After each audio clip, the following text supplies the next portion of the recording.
Good morning, class 12th. How are you? As you all know, we have started our topic restoration of Congress in our last class. At our online classes, although we have finished up the topics, but few of the videos have been remaining. So I would like to share with you the videos related to the further chapter. In this book, we have so far covered about the challenges faced by the Indian National Congress after the death of Nehruji and Shastriji, how Indira came to power, and what were the important features of the elections of 1967. Today, I would be discussing about the prominent leaders of that time who played an important role at that time. The first leader which came in our mind is the name of K. Kamraj. K. Kamraj participated as a freedom fighter.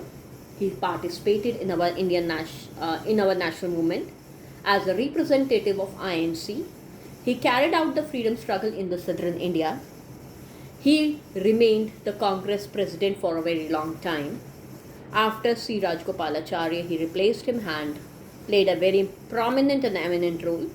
He had been the chief minister of Tamil Nadu, at that time the Madras.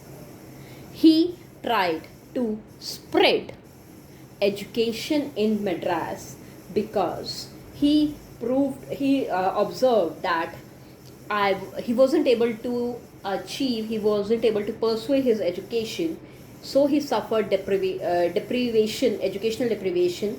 So he tried his every possible step to spread education in the Madras province. In order to bring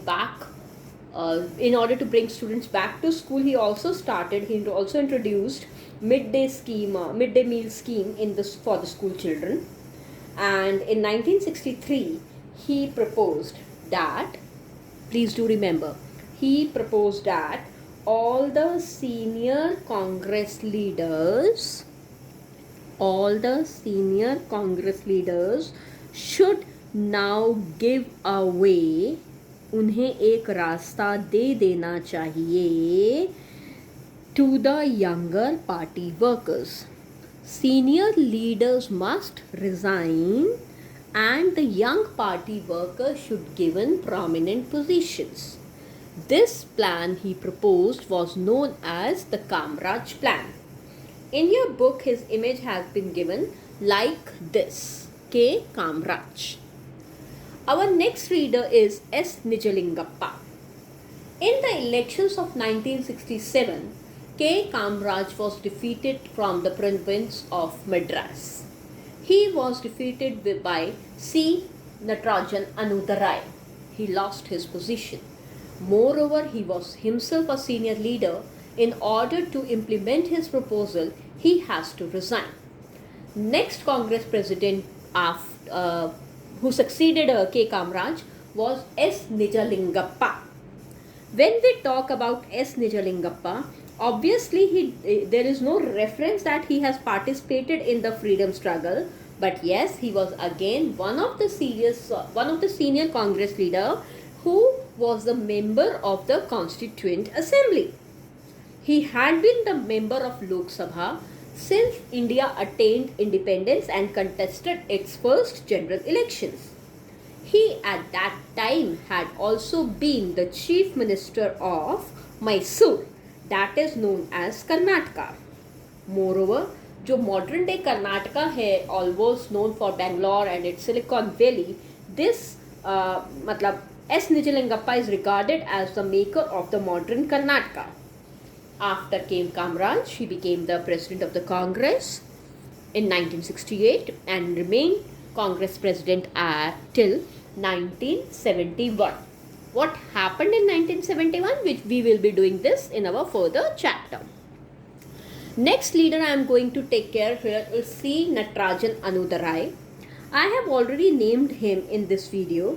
If you do remember, K. Kamraj was basically defeated by the leader C. Anudarai. C. Natarajan Anudarai as the name suggests. He became the chief minister of Madras after defeating K. Kamraj in 1967. From the very beginning, he was well known as a journalist.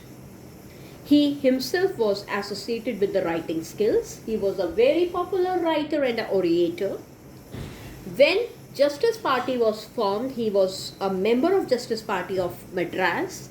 That automatically indicates that he belongs to non-Brahmin community. He later joined another political group, at that time a political group called as Dravida Khazagam in 1934 in a pre-independent era. Later he formed a political party after independence as DMK, Dravida Munnetra Khazagam, in 1949.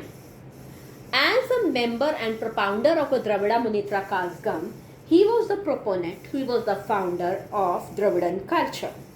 He was totally against and staunchly opposed the imposition of Hindi as an official language. Many movements were launched by him, many protests were organized by him against Hindi. He led anti-Hindi agitations. Moreover, he was of the opinion that more and more autonomy, more and more power should be given to the states. Ultimately, he played a major role in the southern Indian politics. The next leader we are going to cover today is with the name Karpuri Thakur. Karpuri Thakur was a leader who belongs to Bihar. As we have done about the elections of 1967, we have studied about its verdict. We have studied that even Congress lost elections in Bihar. Karpuri Thakur being the Chief Minister of Bihar from 1970 to 71 and again from 77 to 79. Basically, he won the elections against Indian National Congress in both the elections, 4th general elections as well as 5th general elections. When we talk about Karpuri Thakur, he was also one of the senior leader. He has also participated in the freedom struggle of India.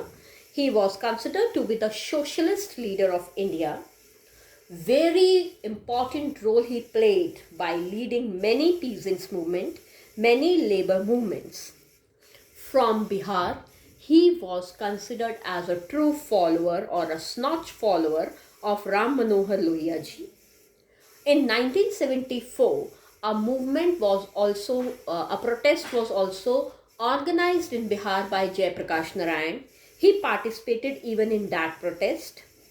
Moreover, when we talk about Karpuri Thakur, he is almost known for his decision to introduce reservations for the backward classes. Moreover, like C. Natarajan Anudarai, as he was totally against Hindi language, Karpuri Thakur was a person who was totally against the use of English language.